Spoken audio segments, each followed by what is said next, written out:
All right, Superhero Stepdad back again. Today I'm going to show you some of my non-sports cards that I'm sending off to PSA this week. These are like from movies and otherwise, just non-sports. First stack is Star Wars because PSA is doing a Star Wars special for like $15 a card this month. So I've got a handful of Star Wars. Obviously the Luke Skywalker rookie card, if you will, from 1977. It's a low grade, but even in low grade, it sells for decent money, so I'm expecting this one to get maybe like a 4. The R2-D2 rookie card, again, if you will. These are all the first series, the blue series from 1977. I have 4 of this card. I'm not really sure how I came across 4 of these, but they're all pretty decent. I think these have a shot at like 7s or 8s, the Luke and Han as Stormtroopers. Here's another one. They're off-centered left to right, which is the real issue on these. But other than that, they're not bad. They have the movie facts on the back. One of the major technical problems with Star Wars was creating robots that were both believable and engaging. Originally, director George Lucas wanted his mechanical people to be the real thing, but the science of robotics was not advanced enough to accommodate his needs, so time-consuming compromises had to be made. The final result seemed to have pleased everyone. C-3PO and R2-D2, the robot stars of the movie, are becoming pop heroes, and they are not in this card at all. The 4th one, that one's really nice. I mean, that one's centered great, so yeah. This was always a favorite of mine when I was a kid, this card. The steel walls are closing in on our heroes when they're in the trash compactor. What an incredible smell you've discovered. I just picked this one up at a big card show I went to over the weekend. Han Solo cornered by Greedo. It's a cool pose. Han not only shot first, he shot only. I don't care about all this Greedo shot first or whatever. No, Greedo was gonna kill Han, so Han blew him away before he even had a shot. Because as we all know from watching Die Hard, the next time you have a chance to kill somebody, don't hesitate. And Han did not hesitate, and that's why he's still here. If only he had listened to that advice whenever he faced his son in episode 7 though, but oh well. The Yoda Star File from 1980 Empire Strikes Back. Cool card. Yoda. Height 2'2", age 973. Current location Dagobah. Comments: a teacher, philosopher, and master of the Force, Yoda has instructed many young Jedi Knights by developing their latent physical and intellectual talents. Ben Kenobi once studied under him. 2'2", 973. If I live to be 973, I'll probably shrink down to 2'2" as well. Starfile Boba Fett. Classification human. Was Boba Fett? Let's see. Jango Fett was human. And then I'm trying to think of the history. Bear with me, I haven't seen the prequels as much. I know in episode 2, all the clones were from the clone troopers were cloned off of Jango, if I'm not mistaken. But yeah, Boba Fett was human, right? Okay, yeah, because then we saw the excellent Boba Fett TV series on Disney Plus. All right, so classification human, 6 foot, age 43, eyes unknown, hair unknown, planet of birth unknown. Well, we know that one now. I'm pretty sure Mandalore. Comments: the armor-clad Boba Fett is an infamous bounty hunter who has worked with representatives of the Empire before. He is currently being paid by Jabba the Hutt to capture and deliver the rebel Captain Han Solo, named Han Solo. Awesome. Journey through the Swamp. I love the backs of these cards. They're so cool. These are all from the 1980 Empire Strikes Back set. Bounty Hunter Boba Fett. I'm not sure if this was officially his rookie or if that star file was considered his rookie, but it's a desirable card. Bounty Hunter IG-88, the yellowish orange border. Very cool. It's got a little corner wear or something on the edge up there, but still, I mean, it's hard to find these cards. They're, what, 40 plus years old? Find them in good shape. 1983 Topps Return of the Jedi Darth Vader card. Very cool. And this was from, I think, 96, Topps Finest. Yeah, 96. This is the Mara Jade, who, correct me if I'm wrong, but I believe she was introduced in the Heir to the Empire Timothy Zahn trilogy, which was my favorite Star Wars expanded universe books of all time. It should have been movies 7, 8, 9, the Zahn trilogy. I mean, the 7, 8, 9 movies, 7, I really like Force Awakens, 8 and 9 could do without, but Heir to the Empire should have been 7, 8, 9. Grand Admiral Thrawn he's one of the greatest characters of all time in Star Wars. But this is Mara Jade, who was was she his wife or girlfriend? But, you know, this is her card, like her rookie card. It says, trained by Emperor Palpatine, Mara Jade became one of the most capable spies. Codenamed the Emperor's Hand, Mara was dispatched to kill Luke Skywalker, but she failed. After the Emperor was killed, where was he? And the Empire crushed, Jade became smuggler Talon Karrde's partner and was once again brought into conflict with Skywalker. Mara later abandoned the dark side and became a staunch ally to the New Republic. Cool. This card is so cool from Star Wars Galaxy. I forget what year this was. Yeah, they're not dated on some of the newer ones, but I just love the Hoth, Luke, and the Tauntaun. It's just such a cool card. What's the what's the internal temperature of a Tauntaun? Lukewarm? Yeah, I know that's awful, but this is just such a cool card. This is one of the more famous cards that come out in the past couple years, the Kurosawa, Jedi a la Kurosawa. It's got Yoda, Anakin, I can't think of her name, Ahsoka Tano, Mace Windu, Obi-Wan, Kit Fisto, and who's this over here? I don't realize that's just somebody's hand. I think that's just, yeah, that's just Obi-Wan's hand up in here. Okay. Oh, I can't remember her name. It's drawing a blank. Somebody tell me.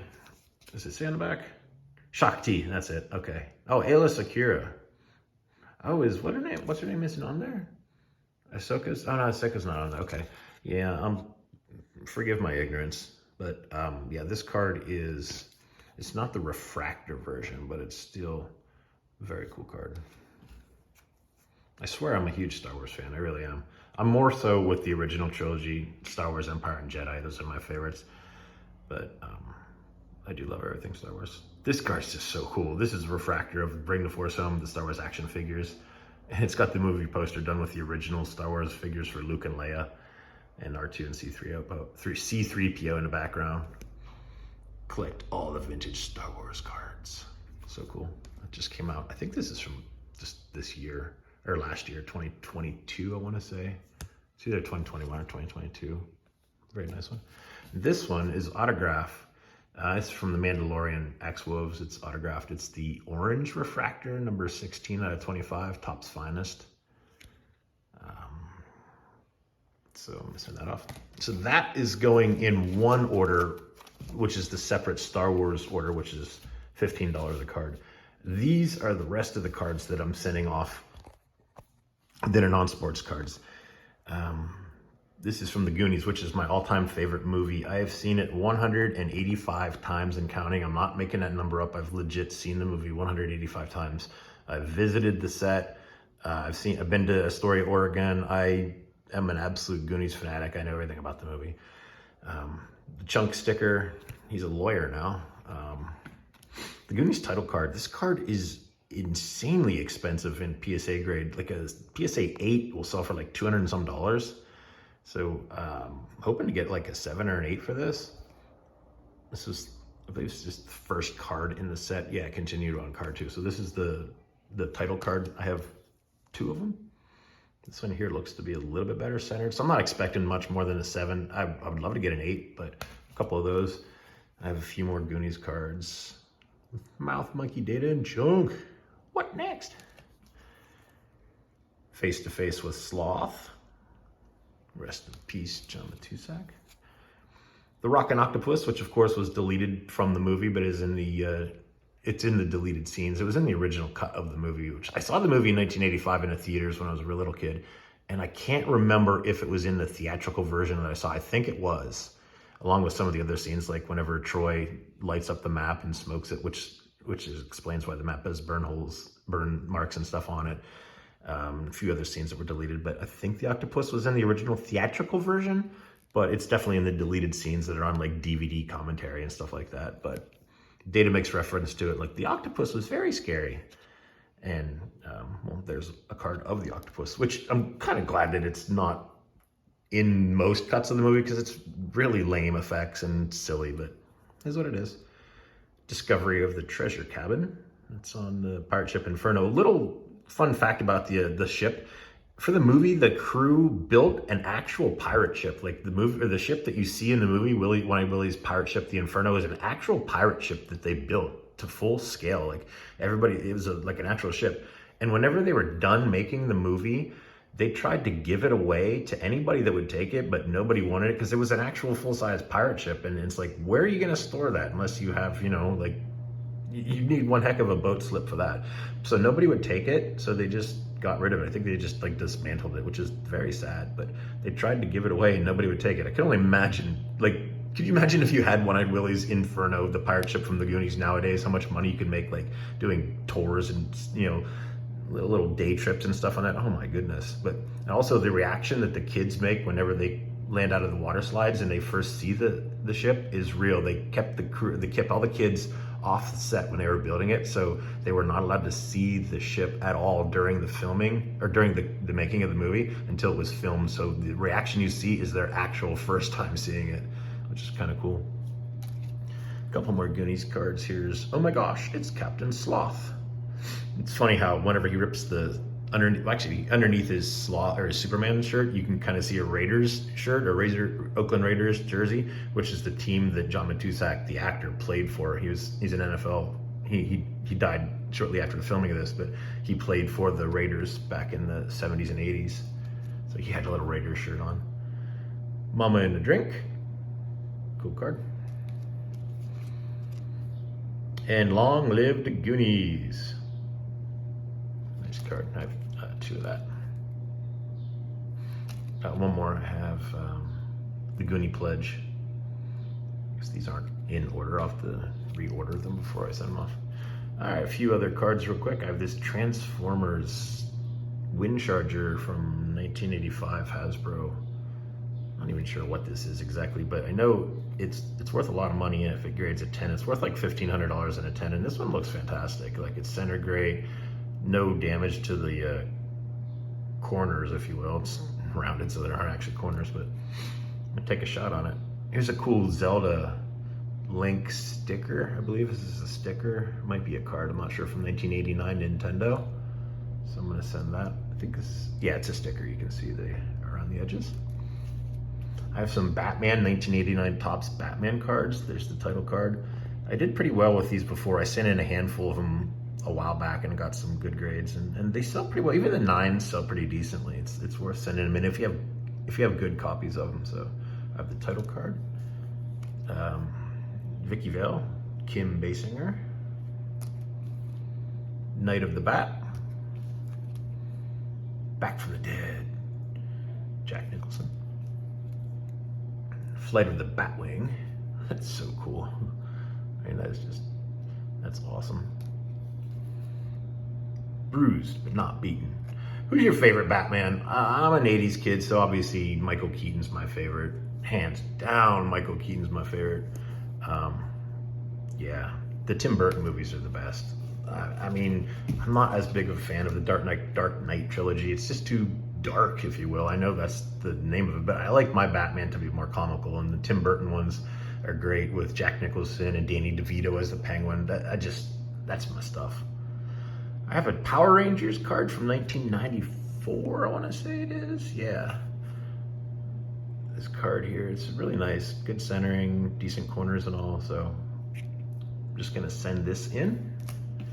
So, I don't know why I'm sending these in. They don't have great sell-through, but they're kind of cool, these Beavis and Butthead. I've only have a couple of them.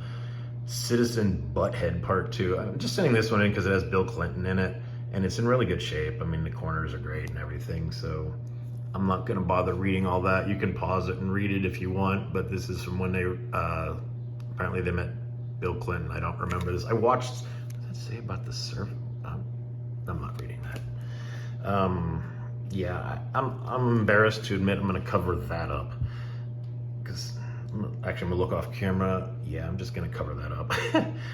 I admit back in my college days I watched Beavis and Butthead. It's embarrassing, but it is what it is. This one's called Sick.